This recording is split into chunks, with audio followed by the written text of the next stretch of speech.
part 2. In this presentation, we will go over the types of claims, introductions, and body paragraphs, and all the tools you need to write one effectively. Before I dive into this, the overall goal for this unit, or for this whole slideshow, is for me to tell you how to create a perfect research paper, sticking to a formula, using different types of writing strategies to craft your essay in the most painless and effective way possible. The overall goal is to look something like this. It's going to have your hook, context, subclaim, central claim, whole big thing. It all follows a pattern or a formula. And it kind of goes on from the introduction paragraph to your body paragraph, or 3 of them, and then it's going to end in your conclusion. Today we are going to just focus on kind of the intro steps, the beginning steps of crafting and creating your introduction paragraph, as well as the topic sentences for your body paragraphs. Later on, we'll kind of dive more deep into this stuff, but for today, we're just going to get you started. We're going to let you know what the basics are for creating your claim, for finding an argument, for creating all of your different types of subclaims to attack your stance on this argument from as many different ways as possible. So here it is. So when I'm doing this, if you did not complete your skeleton notes that are right here, please follow along as I am going through, and feel free to pause the video and catch up if you need to. You'll also notice that everything like central claim, subclaim, hook, context is color-coded the same way kind of all over these documents here. So you'll see central claim being green, subclaim will be sometimes yellow, blue, orange, context is orange, and hook is pink. Okay, anyway, let's get into it. First thing, the main thing of your paper is going to be your thesis statement, also known as your central claim. I will probably use these terms interchangeably, as I imagine you will as well. The main argument of the writer, and in formal papers this is called the thesis statement, but we'll call it both. So the main argument to what you are making, it is a claim, it is not a fact, it must be debated from both sides. So you're saying maybe climate change is the biggest problem we have in the world right now, or you can say maybe Forrest Gump is the best movie ever made, something like that. So it's like a blatant claim. Someone can say, no, actually I agree the opposite. And they have a stance as well. But what is your stance and what are you trying to prove? Those are going to be developed in your subclaim.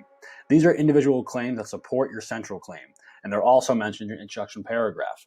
So you mentioned them briefly, but what they are, subclaims are just main arguments to support your central claim. And to kind of visualize that, we see that in this 3-legged stool here. So without your subclaims, your independent, your central claim, your thesis statement doesn't really hold that much water. If you say that climate change is the biggest problem we have in the world right now, and you don't give us any reasons or you don't give us any evidence, then your argument kind of falls flat. Imagine you're in an argument with somebody, you're debating somebody, and you both have a heated stance on an argument, and you don't give them any data or any stats, any evidence to support your claim. They're going to be like, okay, this person doesn't really know what they're talking about. They don't really have anything to back it up. So their stance isn't really that valid. And if we see an example over here on the right side, imagine the central claim is smoking should be banned on campus. That is your thesis statement. That was what the whole paper is about. And you have 2 subclaims in this instance. Usually we'll have 3 to support the central claim. So because of the health repercussions and because of the environmental repercussions, you'll notice those 2 are very different from one another. They're not just talking about health. If you said smoke should be banned from campus because of the effects it has on the health, on the we'll say like the lungs, the teeth, and maybe we'll say the brain, those are all underneath the health repercussions kind of umbrella, if you will. So you want to attack from a lot of different sides. So subclaims must be different from one another. If each subclaim is diverse, the argument is attacked from all angles. If you just stick with one angle, it's like, okay, this guy just keeps talking about, going back to this one, talking about health, but what else is there that he could possibly talk about on this issue? Because there's a bunch. You don't have to stick with one realm. You don't have to talk about health the entire time. You can talk about environmental repercussions. You can talk about even like money in this instance as well. We're talking about smoking, but the list kind of goes on and on. And here's an example of a thesis statement that you will craft later on. And it also is included is in this gray spot right here is an antithesis or an antithesis, the hardest word in the world to say. So this is how a crafted one should read. Although some people think exploring space isn't necessary, we should continue to explore space and use the International Space Station, or the ISS, because it gives us a chance to advance our technology, Subclaim 1, provides jobs, Subclaim 2, and find out more about our solar system, Subclaim 3. And when she wrote this, it was a fantastic paper, attacked from all different angles, as you see there, with technology, jobs, and solar system. And yeah, that's exactly what I want to look for, what I want to see when you guys craft your own.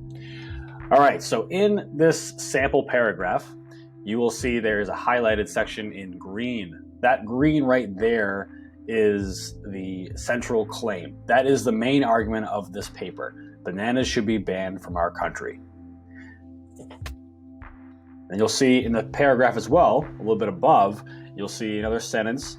The accounts of people who have died from stepping on them is subclaim 1. So you'll see the subclaims in the middle of your introduction paragraph. So you start off, we'll go over this in a second, you start off with the hook, which is this guy, and then you go off with the context, we'll talk about in a minute, and then you want to quickly explain your 3 subclaims. And sometimes these sentences can merge together into one, but most of the time they're their own sentence. So just like briefly introduce what you'll be talking about in the rest of your paper. And then down below here, you'll notice that it has it again. So it has bananas should be banned from our country due to the deaths caused, also because of the serious injuries to those who trip on them, serious injuries. And then you have release toxins that are poisonous as fruit is healthy, so toxins released. So you are following this formula. So you have bananas should be banned from our country due to subclaim 1, subclaim 2, and subclaim 3. That's a pretty good way to end your introduction paragraph. It just kind of maps out the rest of your paper for your reader and for yourself. I think it's one of the most valuable ways to do this. Granted, in the past, I didn't always teach it this way.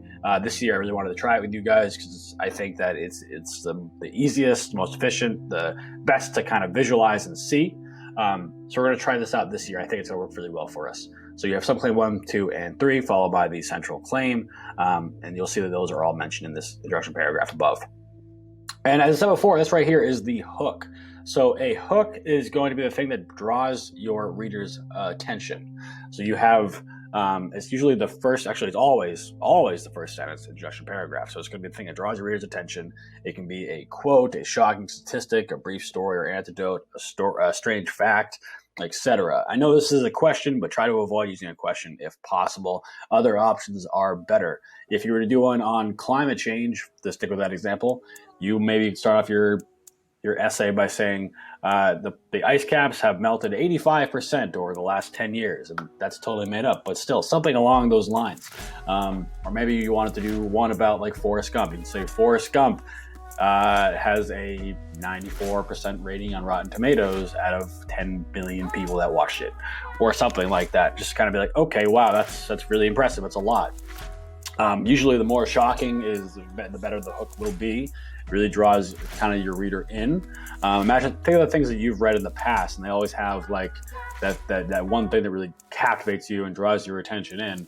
Think of it as kind of like clickbait in a way, because clickbait is going to have, the flashiest title imaginable for you to click on it. You're kind of doing the same goal, but you're not trying to, obviously have someone click your website, but you're trying to draw somebody's attention in. So kind of the same principle applies to both. So think about that when you create your hook. And then next, kind of right below, hold on, I'm sorry, I pressed the wrong button.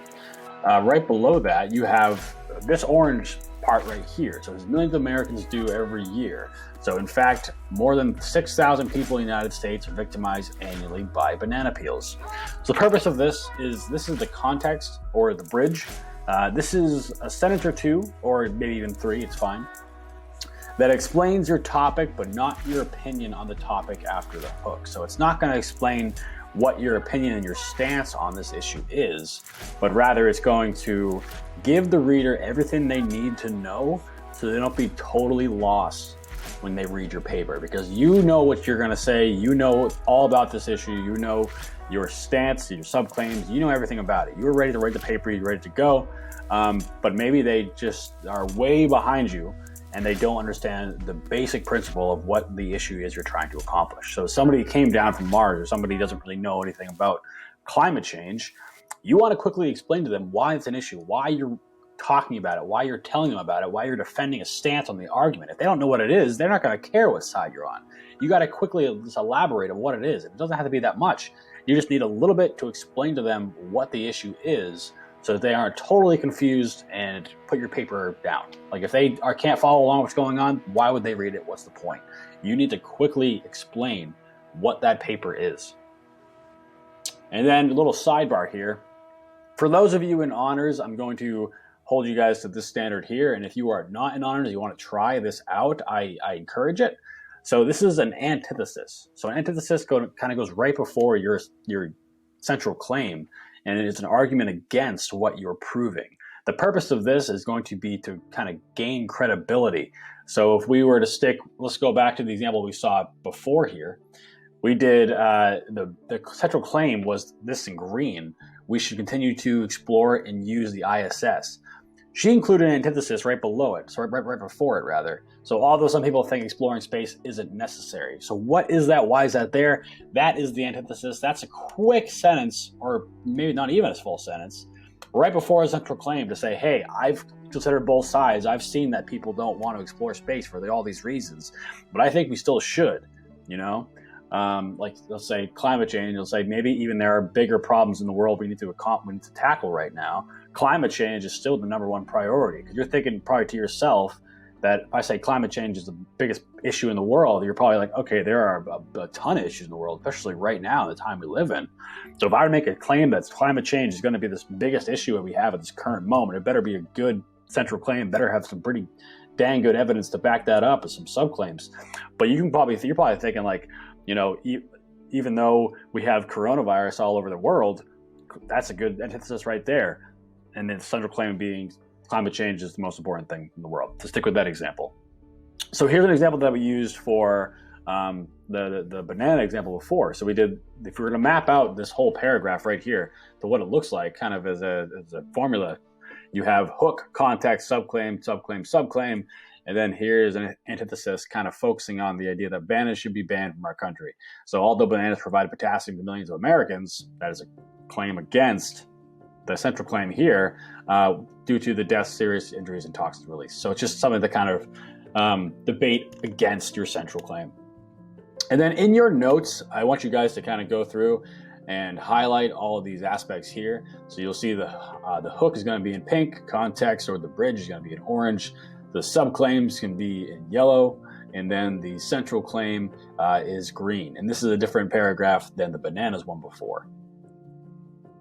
Okay, so going back to the context that we covered a minute ago, I'm going to have you guys in your notes create a central claim, or create a context rather on a central claim about a movie. So what does that mean? So if your central claim was Finding Nemo should be watched by everybody, your context may need to have something that kind of describes what the movie is about, and maybe the very bare bones basics of what that movie is. What if someone didn't know what Finding Nemo was? You probably want to explain that it's a movie about a clownfish fleeing the ocean for his lost son. A fictional movie about like made by Disney in 2003. Like that's important to know. They just had this to be like, okay, this might be a documentary. No, it's definitely animated, and they definitely are just talking fish. So I would maybe include that. So in your notes, find a movie that you really love, put it right there, and the 3 kind of things you need to know about the movie so you can follow along with the rest of your paper and not be entirely lost. And then the bottom line. So the bottom line is what is the order of your introduction paragraph? And I kind of labeled it there for you. You started off with your hook, your context, your subclaims, and then your central claim.